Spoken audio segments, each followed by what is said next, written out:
Hi friends, Prasad Calvary മൗണ്ടിൻ്റെ പുതിയൊരു YouTube വീഡിയോയിലേക്ക് സ്വാഗതം. ഇന്ന് വലിയ ചിലവില്ലാതെ ജാതിപത്രി ജാതി കായ ഇതെങ്ങനെ ഉണക്കിയെടുക്കാൻ മഴയത്ത് എന്നുള്ളത് പലർക്കും ഒരു വെല്ലുവിളിയായിട്ട് തീർന്നിരിക്കുകയാണ്. ചിലർ സ്റ്റോറിലിട്ട് ഉണങ്ങുന്നു, ചിലർ പുകയത്തിട്ട് ഉണങ്ങുന്നു. അങ്ങനെ ഒരുപാട് ടെക്നോളജി ആയിട്ട് ആൾക്കാരെ ഉണങ്ങിയെടുക്കുന്നത്. ചിലരിങ്ങനെ പായെ തന്നെ നിരത്തിയിട്ട് ഉണങ്ങുന്നു. അപ്പോൾ ഒരു പുതിയ വീഡിയോ ആണ്. ഒത്തിരി കഷ്ടപ്പാടില്ലാതെ തന്നെ പെട്ടെന്ന് ഉണങ്ങിയെടുക്കാം. അതിനാദ്യം ചെയ്യേണ്ടത് ഇതുപോലത്തെ പൂവ്, ഇതിൻ്റെ അകത്തുനിന്ന് ഇതുപോലെ പൂ പോകാതെ നല്ല ഫ്ലവർ ഇതിൻ്റെ അകത്തുനിന്ന് ഇങ്ങനെ തന്നെ വെച്ചുകൊണ്ട് തന്നെ നമ്മൾ എന്താണ് ചെയ്യേണ്ടത്, ഇതിൻ്റെ കാ പയ്യെ അടർത്തിയെടുക്കണം. ഇതാണ് ഏറ്റവും വിലയുള്ള ഫ്ലവർ. ഇതിനാണ് ഏറ്റവും കൂടുതൽ നമുക്കൊരു 1800 രൂപ 1850 രൂപ ഈ ഫ്ലവറാണ് ഉണങ്ങി കിട്ടിയാലാണ് നമുക്ക് വില കിട്ടത്തുള്ളൂ. അതിപ്പോൾ ഏത് ഫ്ലവർ എടുത്താലും ഇങ്ങനെ ഇതിൻ്റെ അകത്തുനിന്ന് ഒത്തിരി നമുക്ക് വിടുന്നു പോകാതെ ഒടിഞ്ഞു പോകാതെ വേണം ഇത് പറിച്ചെടുക്കാൻ. അതൊരു ഇച്ചിരി പ്രയാസകരമാണ്. എങ്കിലും നമ്മളൊരു എന്നാ പറയുക, ഒരു ചെറിയ അധ്വാനം കൊണ്ട് തന്നെ നമുക്കത് അങ്ങനെ ആക്കിയെടുക്കാൻ പറ്റും. അപ്പം ചാനൽ സബ്സ്ക്രൈബ് ചെയ്തിട്ടില്ലെങ്കിൽ സബ്സ്ക്രൈബ് ചെയ്യുക, ലൈക്ക് അടിക്കുക, ഷെയർ ചെയ്യുക. അപ്പം ഒത്തിരി നീട്ടില്ലാതെ തന്നെ നമുക്ക് വീഡിയോയിലേക്ക് പോകാം. ആദ്യമേ ഇങ്ങനെ നമ്മൾ ഫ്ലവർ എടുക്കുക, കാ നമ്മൾ വേർതിരിച്ചെടുക്കുക. ആദ്യമേ നമ്മൾ ഫ്ലവറാണ് ഉണങ്ങുന്നത്.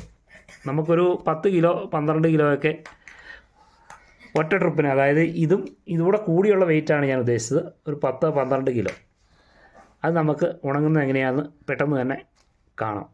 ആദ്യം തന്നെ നമുക്ക് വേണ്ടത് ഇങ്ങനത്തെ ഒരു പെട്ടിയാണ്. ഇതുപോലത്തെ ഒരു കാർഡ്ബോർഡ് പെട്ടി. ഈ കാർഡ്ബോർഡ് പെട്ടിക്കകത്തോട്ട് നമ്മൾ ഫസ്റ്റിലെ ജാതിപത്രി ഇടുവാണ്. ഇട്ടിട്ട് നമുക്കിത് പലരും ഇങ്ങനെയൊക്കെ ഉണങ്ങുന്നുണ്ട്. ഇത് ഇങ്ങനെ ചെയ്ത് ഉണങ്ങുന്നവർക്ക് വേണ്ടിയിട്ടുള്ളതല്ല ഈ വീഡിയോ. ഇത് അങ്ങനെ ചെയ്ത് ഉണങ്ങുന്നില്ലാത്തവർ, ഈ കഷ്ടപ്പെടുന്നവർക്ക് വേണ്ടി മാത്രമുള്ളൊരു വീഡിയോ ആണിത്. രണ്ടാമതായിട്ട് വേണ്ടത് നമുക്ക് റൂം ഹീറ്ററാണ്. ഇത് ബജാജിൻ്റെ 2000 വാട്ട്സിൻ്റെ റൂം ഹീറ്ററാണ്. നമുക്കൊരു 2000-2200 രൂപയ്ക്ക് നമ്മുടെ ഹൈ റേഞ്ച് പോലുള്ള സ്ഥലത്ത് മേടിക്കാൻ കിട്ടുന്നതാണ്. ഇതിൻ്റെ പ്രത്യേകത എന്താണെന്ന് ചോദിച്ചു കഴിഞ്ഞാൽ, ഇതിന് 3 സ്വിച്ചാണ്. ഒന്ന് വാം, ഒന്ന് ഹോട്ട്, ഒന്ന് കൂള്. ഈ കൂളയിലിട്ടാൽ ഇതിൻ്റെ അകത്തുനിന്ന് ഫാനിൽ നിന്ന് ചൂട് ഇങ്ങോട്ട് അടിക്കുകയാണ് ചെയ്യുന്നത്. ആ ഫാൻ ഓണായിട്ട് ചൂട് നമുക്ക് തിരിച്ചിങ്ങോട്ട് തന്നെ വരുവാണ് ചെയ്യുന്നത്. അപ്പോൾ ഇത്രയും സാധനങ്ങളാണ് നമുക്ക് വേണ്ടത്. അപ്പോൾ എങ്ങനെ ഇത് നമുക്കൊരു 10 മിനിറ്റ് കൊണ്ട് നമുക്ക് ഈ ഒരു ബോക്സിൻ്റെ അകത്തുള്ള ഇത് ഫുള്ളായിട്ട് ഇട്ടാലും നമുക്ക് ഉണങ്ങിയെടുക്കാൻ പറ്റും. വെറും 10 മിനിറ്റ് മതി. കറണ്ട് ചാർജ് തീർത്ത് കുറവാണ്. നമുക്കിത് 2000 വാട്ട്സ് 1 മണിക്കൂർ ഉപയോഗിക്കുമ്പോൾ നിസ്സാര യൂണിറ്റ് കറണ്ടേ വരുന്നുള്ളൂ. പക്ഷേ നല്ല കളറിങ് ആയിട്ട് ഈ ഫ്ലവർ നമുക്ക് നല്ല ചുമന്ന കളറിൽ തന്നെ നമുക്ക് ഉണങ്ങിക്കിട്ടും. ഒട്ടും കളർ പോകാതെ നല്ല ഗ്ലേസിങ്ങോട് കൂടി തന്നെയാണ് നമുക്കിത് ഉണങ്ങി കിട്ടുന്നത്. അപ്പോൾ ഇതെങ്ങനെയാണെന്ന് നമുക്ക് നോക്കാം.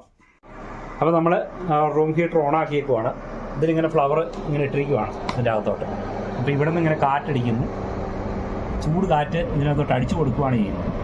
ഈ കാറ്റും ചൂടോടെ ചെല്ലുന്ന കാരണം ഈ ഫ്ലവറിലുള്ള ബാഷ്പീകരണം, അതായത് വെള്ളത്തിൻ്റെ ബാഷ്പീകരണം ചൂടാകുമ്പോഴത്തേക്കും അത് ബാഷ്പമായിട്ട് ഈ കാറ്റിൻ്റെ ഇത് കൂട്ടിൽ തള്ളി പൊക്കോണ്ടിരിക്കും. ഇതിടയ്ക്ക് നമ്മൾ എന്ത് ചെയ്യണമെന്ന് ചോദിച്ചു കഴിഞ്ഞാൽ, ഇതിങ്ങനെ ഒന്ന് ഇളക്കിയും കൂടെ മിക്സ് ചെയ്ത് ഒന്ന് അനക്കി കൊടുത്തു കഴിഞ്ഞാൽ നമുക്കൊരു 10 മിനിറ്റ് കൊണ്ട്, അല്ലെങ്കിൽ ഒരു 15 മിനിറ്റ് മാക്സിമം മതി. ഇതിനകത്ത് കിടക്കുന്ന ഇത്രയും ഫ്ലവർ ഉണങ്ങി വരും.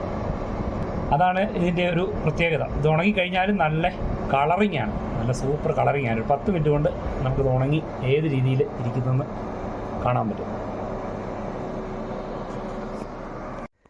ജാതിക്കായി നമ്മളിങ്ങനെ തന്നെയാണ് ഉണങ്ങിയെടുക്കുന്നത്. ആ വേസ്റ്റ് ബോർഡ് കൊണ്ടിനകത്ത് ഏകദേശം ഇങ്ങനത്തെ പച്ചക്കായ ഒരു 10 കിലോയോളം കൊള്ളും. ആ 10 കിലോ ഉണങ്ങിയെടുക്കാനായിട്ട് നമുക്ക് 1 മണിക്കൂറിനടുത്ത് സമയം വേണ്ടി വരും.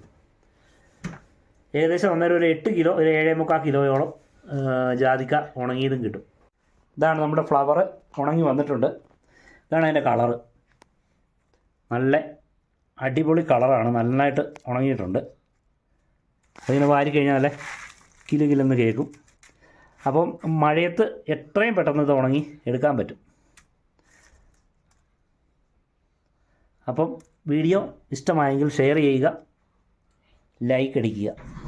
പുതിയൊരു വീഡിയോയുമായിട്ട് നിങ്ങളുടെ മുന്നിലേക്ക് വീണ്ടും എത്തുന്നതായിരിക്കും.